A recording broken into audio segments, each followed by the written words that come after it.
జీతాలు పెంచడము, వాళ్ళు చేస్తున్న పనికి తగ్గట్టు, వాళ్ళు పడుతున్న కష్టానికి తగ్గట్టు ఇక్కడ డబ్బులు డిమాండ్ చేయడం అనేది కార్మికుల హక్కు. ఎందుకంటే 10 నుంచి 15 ఏళ్ల వరకు గొడ్డు చాకరీ చేసి కనీసం ఒక 10 రూపాయలు కూడా పెంచకపోవడం అనేది అది అధ్వానమైన విషయం.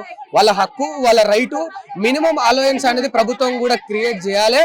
ఒక చట్టాలను కూడా తీసుకురావాల్సిన బాధ్యత ఉంటది. ఎందుకంటే కుర్చీలో కూర్చొని ఆరాంసే ఒక పేపర్ మీద సైన్ చేసినట్టు 70,000 80,000 జీతాలు తీసుకుంటాడు.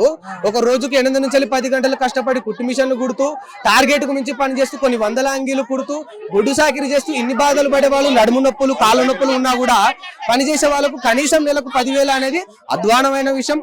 అంతకు మించి ఇంకా కనీసం ఒక 2 లీవులు కూడా ఇవ్వకపోవడం అనేది బాధాకరమైన విషయం.